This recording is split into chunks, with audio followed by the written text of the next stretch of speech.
નમસ્કાર મિત્રો, MS voice Gujarati YouTube ચેનલમાં તમારું હાર્દિક સ્વાગત છે. ગુજરાત સરકાર અને ભારત સરકાર દ્વારા રેશન કાર્ડમાં જે અનાજ મળે છે, અનાજ માટેની સિસ્ટમમાં મોટો ફેરફાર કરવામાં આવ્યો છે.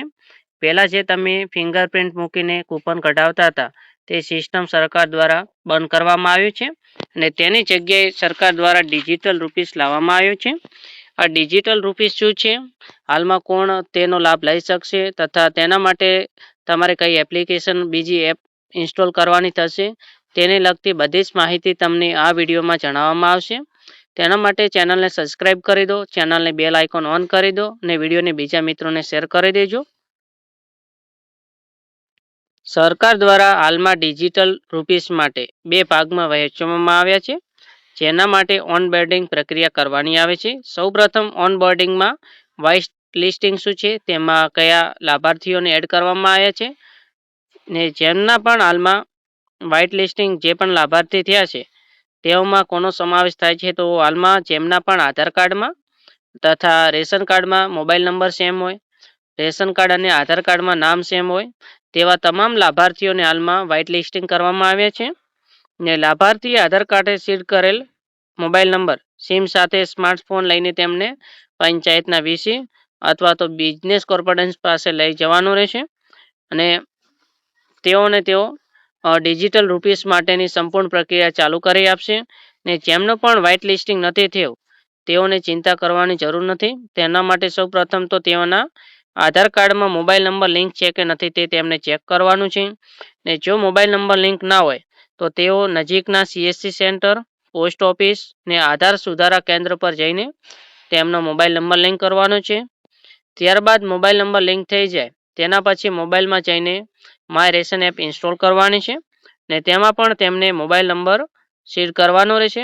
અહીંયા એ ધ્યાન રાખવાનું છે કે આધાર કાર્ડમાં અને રેશન કાર્ડમાં એક જ મોબાઈલ નંબર લિંક હોવો જરૂરી છે.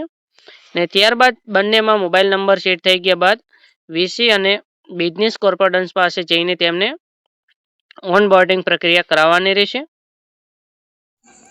ઓનબોર્ડિંગ પ્રક્રિયા કરવા માટે કઈ પ્રોસેસ કરવાની હોય છે, તો સૌપ્રથમ તો જે પણ લાભાર્થી એટલે કે રેશન કાર્ડ હોલ્ડર છે તેઓ પાસે આધાર કાર્ડ, સ્માર્ટ મોબાઈલ લઈને તેમને તેમનો જે પણ પંચાયતની ઓફિસ છે ત્યાં વીસી પાસે જવાનું છે. તેમની પાસે જઈને તેઓએ ઓનબોર્ડિંગ પ્રક્રિયા એટલે કે ડિજિટલ રૂપીસ માટેની જે પ્રક્રિયા છે તે પ્રક્રિયા કરાવી દેવાની છે, જેથી તેમને ડિજિટલ રૂપીસ માટેની સંપૂર્ણ પ્રક્રિયા પૂરી થઈ જાય અને જ્યારે પણ અનાજ મળે છે ત્યારે પોતે QR કોડ સ્કેન કરીને અનાજ મેળવી શકે છે.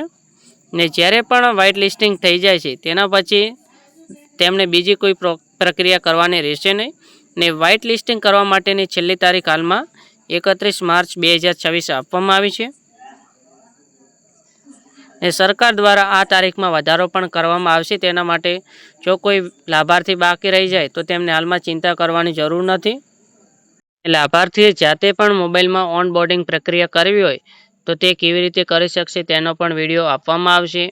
ને જે પણ સરકાર દ્વારા અનાજ માટેના મશીન ફાળવવામાં આવ્યા છે તે મશીન કેવી રીતે કામ કરશે તેની પણ માહિતી અહીંયા આપવામાં આવશે. જો તમે હજુ સુધી ચેનલને સબસ્ક્રાઈબ નથી કરી તો ચેનલને સબસ્ક્રાઈબ કરી દો, ને બીજા મિત્રોને પણ શેર કરી દો. સૌપ્રથમ તમારે ગૂગલ પ્લે સ્ટોરમાં જવાનું છે ને ત્યાં જઈને તમારે PNB ડિજિટલ રૂપીસ તમારે સર્ચ કરવાનું રહેશે.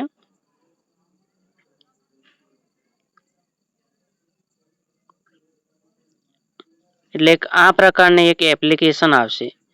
આ એપ્લિકેશન તમારે ઇન્સ્ટોલ કરવાની છે. ઇન્સ્ટોલ પર ક્લિક કરશો એટલે એપ્લિકેશન ઇન્સ્ટોલ થવાની શરૂઆત થઈ જશે.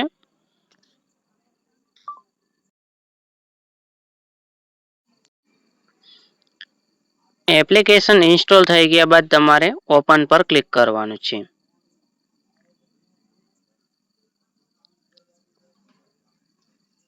ને આ પ્રકારની એપ ઓપન થશે. તેમાં તમને જે પણ લેંગ્વેજ પસંદ આવે તે લેંગ્વેજ તમે સિલેક્ટ કરવાનું છે. ત્યારબાદ એન્ટર પર ક્લિક કરશો એટલે જે પણ પરમિશન માંગે છે તે પરમિશન તમારે આપી દેવાની છે. અહીંયા તમારે ફોન કોલ્સ, મેસેજ તે બધી પરમિશન આપવાની છે ને તમારે નીચે સ્ક્રોલ કરવાનું છે. ને ત્યારબાદ તમારે એક્સેપ્ટ પર ક્લિક કરવાનું રહેશે ને તમારે નેક્સ્ટ કરી દેવાનું છે અહીંયા પર ને સ્ટાર્ટ રજિસ્ટ્રેશન પર ક્લિક કરવાનું છે, નેક્સ્ટ કરશો. ત્યારબાદ તમારે સિમ પસંદ કરવાનું છે અને વેરીફાઈ સિમ પર ક્લિક કરવાનું રહેશે.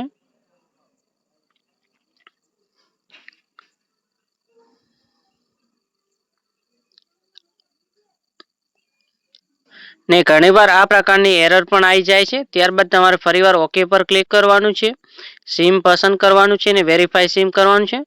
અહીંયા તમારા આધાર કાર્ડમાં જે મોબાઈલ નંબર લિંક હોય તે જ મોબાઈલ નંબર તમારે સિલેક્ટ કરવાનો છે. ને તમારો sim card has been successfully verified આવશે. તમારે કન્ટિન્યુ પર ક્લિક કરવાનું છે, થોડી વાર રાહ જોવાની છે. ત્યારબાદ તમારે એક પિન સેટ કરવાનો આવશે. તમારો જે પણ સ્ક્રીન લોક હોય તે તમારે લખી દેવાનો, ફિંગરપ્રિન્ટ હોય તો ફિંગરપ્રિન્ટ આપી દેવાની. ત્યારબાદ અહીંયા તમારે ક્લિક કરી દેવાનું છે ને કન્ટિન્યુ પર ક્લિક કરવાનું રહેશે. અહીંયા તમારે ફરીવાર કન્ટિન્યુ પર ક્લિક કરવાનું છે. એટલે અહીંયા તમારે 6 ડિજિટનો એક પિન સેટ કરવાનો આવશે. પિન સેટમાં તમને જે પણ પિન યાદ રહી શકે તે પિન તમારે બનાવવાનો છે. ત્યારબાદ ફરીવાર નીચે તેનો તે પિન કોડ તમારે લખી દેવાનો છે ને તમારે પ્લસ પર ક્લિક કરવાનું છે ને વોલેટ પિન સક્સેસફુલી આવી ગયા બાદ તમારે કન્ટિન્યુ પર ક્લિક કરવાનું છે. ત્યારબાદ તમારે ફરીવાર અહીંયા ક્લિક કરવાનું છે બોક્સ પર ને કન્ટિન્યુ કરવાનું છે.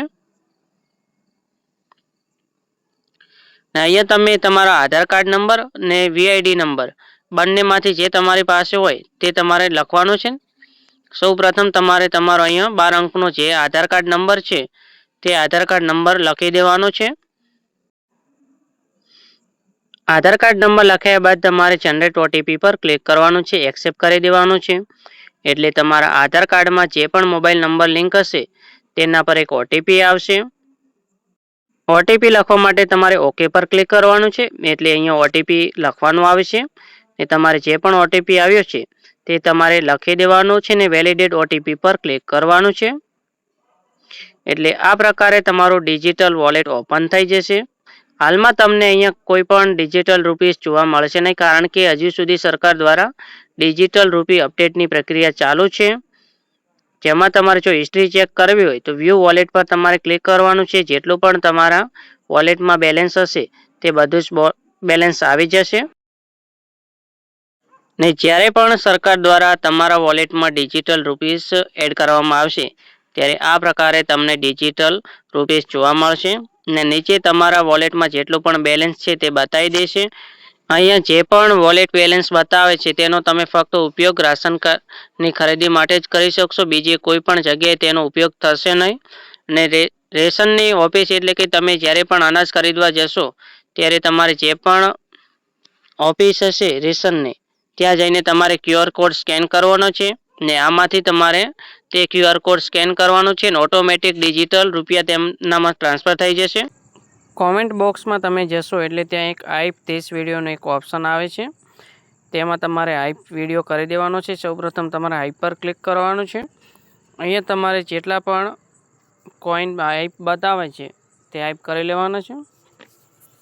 તો આપેલ માહિતી તમને ઉપયોગી થઈ હોય વિડીયોને લાઇક કરી દો, ચેનલને સબસ્ક્રાઈબ નથી કરી ચેનલને સબસ્ક્રાઈબ કરી દો અને બીજા મિત્રોને પણ વિડીયો શેર કરો જેથી તેઓ પણ પોતાની રીતે પોતાનું ફોર્મ ભરી શકે. આભાર. જો આપેલ માહિતી તમને ઉપયોગી થઈ હોય, પસંદ આવી હોય તો ચેનલને સબસ્ક્રાઈબ કરી દેજો, વિડીયોને લાઇક કરી દેજો, બીજા મિત્રોને પણ વિડીયો શેર કરો જેથી તેઓ પણ જાતે પોતાની નોંધણી કરી શકે.